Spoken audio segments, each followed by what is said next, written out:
I still remember the silence after I played the audio clip back, not the screaming or the threats, but the cold, dead silence of realization. It wasn't my memory failing. It wasn't stress.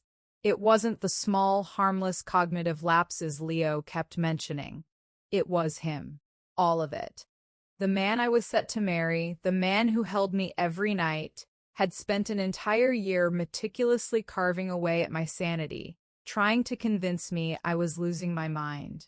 This audio diary initially started as proof to myself that I wasn't crazy, became the evidence that proved he was a monster. I had recorded him accidentally one afternoon. I thought I had stopped the voice memo app on my phone after listing groceries, but it kept running for another 2 hours while I was out. When I listened back, searching for the grocery list, I heard his voice muffled on the phone. She is already questioning everything. She believes the dates on the calendar are moving. It's almost too easy, honestly. She's fragile, just like you said. By the time the will is finalized, she won't even be coherent enough to sign the papers. I sat there, clutching the phone, feeling the air evacuate from my lungs. The casual cruelty of his tone, the way he laughed. It wasn't the voice of the man who brought me coffee every morning. This wasn't a partner. This was a predator, hunting in the sanctuary of my home. The story he told me for 12 months was a complex lie built on shifting ground, designed to destabilize me completely. And the horrifying part? It had nearly worked. That single accidental recording was the key that unlocked a vault full of planned terror, and I knew right then that I was going to use every single piece of audio I had collected to destroy him. Leo was a master sculptor of reality. When we first met, he was the picture of stability and charm, exactly what I needed after a messy relationship history. He was organized, attentive, and fiercely protective. Too protective, perhaps, looking back now. The gaslighting started subtly, like a hairline crack in a vast mirror. It began with small things. I'd swear I put my keys on the hall table, and they would suddenly appear in the kitchen cabinet. When I asked him, he'd sigh, gently, the sigh of a patient man dealing with a scatterbrained child. "Anya, darling, you put them there right before you brushed your teeth. Don't worry, honey, we all forget things." Then it escalated to important dates. We had a dinner reservation set for a Tuesday, confirmed via text message. When Tuesday arrived, I dressed up, ready to go. He looked at me blankly. "The reservation is Thursday, Anya. You must have misread the confirmation. I told you this morning." I showed him the text. He didn't panic. He just scrolled through my phone, and somehow, the text now clearly showed Thursday. My heart pounded. Did I edit the text in my sleep? Was I hallucinating the Tuesday date? That was the tipping point. That night, I didn't tell him, but I downloaded a discreet voice recording app onto my phone, labeling it Notes. I told myself it was for work ideas. Really, it was for sanity. I needed proof of what was real, even if that reality was that my mind was broken. I had to record the arguments, the appointments, the things I knew to be true, just to listen back and see if the world was truly shifting around me, or if Leo was the earthquake. The audio diary became my closest confidante, a silent, unblinking witness to the slow-motion destruction of my confidence. Every time I felt that icy spike of self-doubt, did I really say that? Did I really do that? I would hit record. Leo started questioning my professional capabilities next. I am a freelance graphic designer, and deadlines are my lifeblood. One Sunday, I swore I had completed and scheduled 3 client emails for Monday morning. Monday, they weren't sent. Leo was sympathetic but dismissive. "You must have saved them as drafts, sweetie. You were working late and seemed a bit fuzzy last night." He made me feel stupid and inefficient. He didn't just move objects, he started moving my success markers. He subtly implied that my creativity was waning and that maybe I should take on fewer clients, suggesting, "You're overwhelmed, Anya. You're forgetting things at an alarming rate. Maybe step back before you ruin your reputation entirely." The recordings from that week were heartbreaking to listen to. I heard myself crying, agreeing with him, promising to take it easier. He'd comfort me, telling me he only wanted what was best for my fragile state. What he truly wanted was control.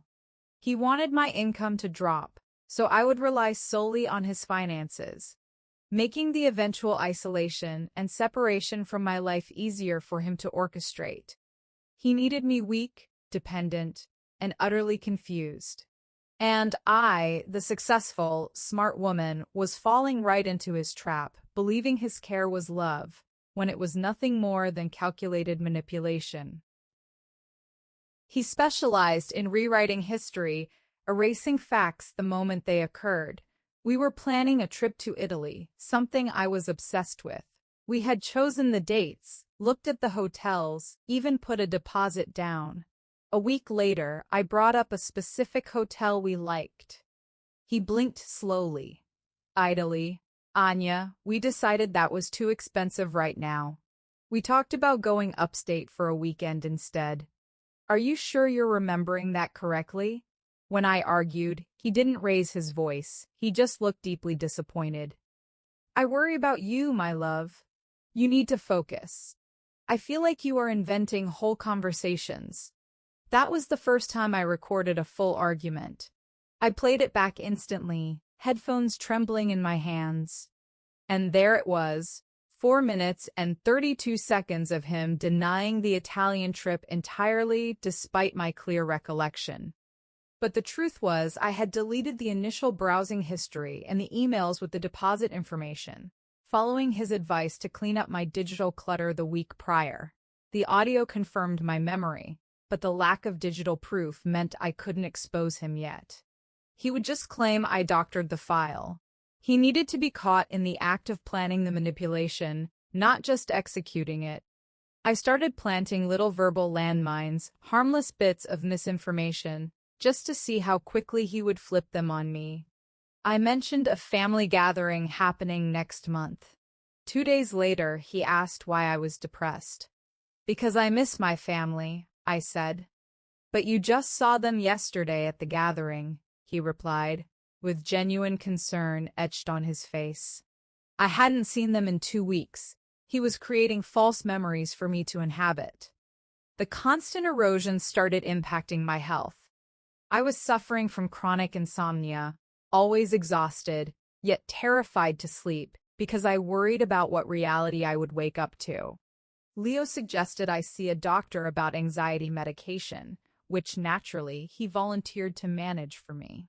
He started insisting that I often talked in my sleep, sometimes saying strange, nonsensical things, even claiming I walked around the apartment and moved things myself, only to forget it in the morning. That was his clever way of explaining away the missing keys and rearranged cabinets. He was framing me as a sleepwalker who subconsciously sabotaged her own life. One night, I found a half-empty bottle of expensive Merlot on the kitchen counter. I hadn't bought wine in weeks. When I asked him about it, he looked heartbroken.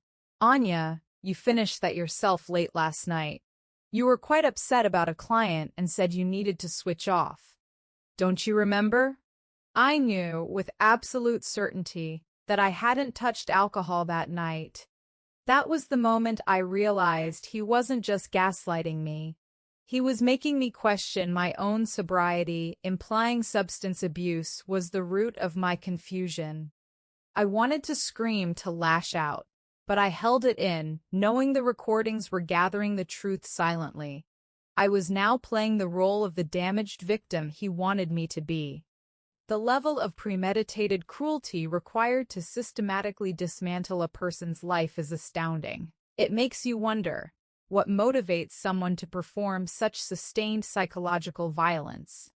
Is it purely financial gain, or is there a deeper, darker need to exert absolute control over another soul? I'd like to know what you think. If you had to choose, which is the greater betrayer, the partner who cheats once or the partner who slowly poisons your mind over a year? Let me know in the comments below, because I genuinely wrestled with that moral question. The turning point came when I accidentally captured the sound of another woman's voice. I had left my phone recording discreetly tucked under a pile of laundry on the bedside table. Leo thought I was taking a long bath. The recording started with the murmur of the TV, then his low, smooth voice on a call. He was arguing about money, about timing, about someone being impatient. Then, a sharp, unfamiliar female voice, too close to the microphone, broke through. "You promised this would be done weeks ago, Leo. Her behavior is getting worse. People at the firm are noticing how erratic she is." Leo shushed her instantly. "Be quiet. She's right next door. Look, she's barely hanging on. Just give me 2 more weeks. We need her signature on the deed before she checks herself into that clinic she keeps looking up." Clinic? I had been looking up therapists for anxiety, not psychiatric clinics. The cold realization hit me like a physical blow. This wasn't just about financial control or infidelity. This was a coordinated attack involving someone else, someone he was clearly intimate with, and they were trying to institutionalize me to steal an inheritance or property. I pressed pause on the audio file, the blood roaring in my ears. I listened again and recognized the woman's distinct, almost abrasive accent. It sounded faintly like someone from his office, maybe his senior partner's secretary, Stella, who was rumored to be ambitious to a fault. They were discussing a deed. My father, before he passed, had left me a significant property interest that was set to mature next month. If I was deemed mentally incompetent, Leo would have power of attorney. This was the true endgame. I stopped arguing completely. I became the perfect, docile patient. I ramped up my act of being unstable, crying softly when he brought up my memory issues, apologizing profusely when I forgot to pay a bill he had actually hidden. I knew every word, every gesture was being analyzed by him. I was essentially reverse gaslighting him into thinking his plan was succeeding perfectly, making him complacent. I let him believe he was winning the war. Meanwhile, I worked in silence. I started checking Leo's calendar, his expense reports, his email drafts. I found recurring payments to a private storage unit downtown, something he claimed was for his old college books. I knew better. I took the morning off work, using the excuse of a terrible migraine, and drove straight to the storage facility. I wore sunglasses and gloves, feeling like a spy in my own life. I used the key code I had seen him input a week earlier. Inside, it wasn't old books. It was a fully furnished, small studio apartment setup, expensive wine, designer clothes, and a detailed file folder labeled Anya Phase 2. My fingers shook as I flipped through the papers. It contained photos of me, psychological evaluations from 2 different fake doctors, who Leo had claimed were consultants, and a draft of a power of attorney document, awaiting only the signature of a court-appointed guardian. He wasn't just stealing my house. He was stealing my entire identity and freedom. I quickly photographed every page, careful not to disturb the setup. The audio diary, my little black box of truth, was about to have its moment. The night of the grand finale, I orchestrated a fake fight about a bill, making sure I sounded truly hysterical and defeated. I cried dramatically, claiming I felt like I was losing control, and told him I was going to take a sleeping pill and go to bed early, just to escape the pressure. Leo, smug and confident, offered me water and the pills.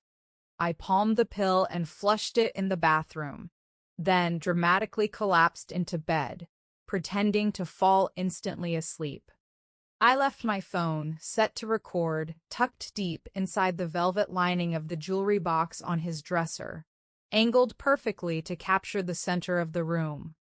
About 20 minutes later, I heard the light click of the bedroom door opening. Leo whispered to someone. She's out cold. She's finally cracked. We need to hurry. It was Stella. They spent the next 20 minutes discussing the finalized plan. They were meeting with the probate lawyer tomorrow morning to present the fraudulent medical assessments. Stella expressed impatience, demanding Leo finalize the property transfer immediately so they could sell it and split the profits, funding their move overseas. The clarity of the plot was devastating. They had been planning this for months, meticulously gathering evidence of my instability through staged events and fabricated arguments. Stella mentioned the perfect alibi they had for the night of the key incident, confirming they had indeed broken into our apartment while I was at a work dinner to rearrange everything. They were laughing about my stupidity right there, feet away from where I lay silently, wide awake, breathing shallowly, listening to the destruction of my life being narrated by the architects of my pain. Every word was captured, pristine, and damning. I didn't wait for morning. I couldn't. At 3 a.m., I walked straight to his side of the bed, phone in hand. I didn't turn on the lights. I just leaned over him and hit play. The sound of Stella's voice, loud and clear, discussing the probate lawyer and the fraudulent medical assessments, sliced through the darkness. Leo jolted awake, confused, disoriented by the sudden noise. He tried to grab the phone, but I was faster. I backed away, my voice steady despite the adrenaline rush. You told me I was crazy, Leo. You told me I was forgetting things. You told me I needed a clinic.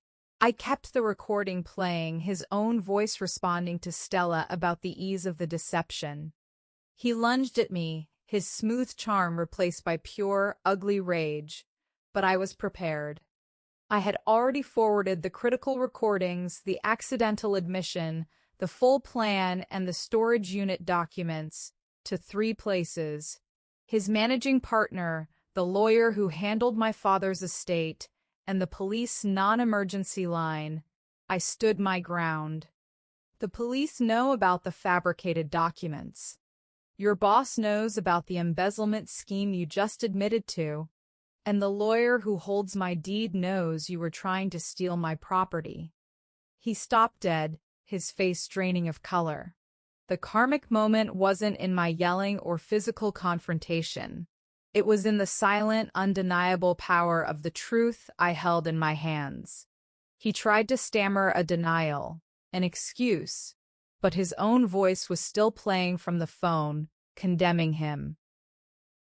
Leo was arrested that morning, charged not only with attempted fraud related to the property, but also facing a professional review by his firm due to the embezzlement evidence I uncovered, which was tied to Stella and the storage unit.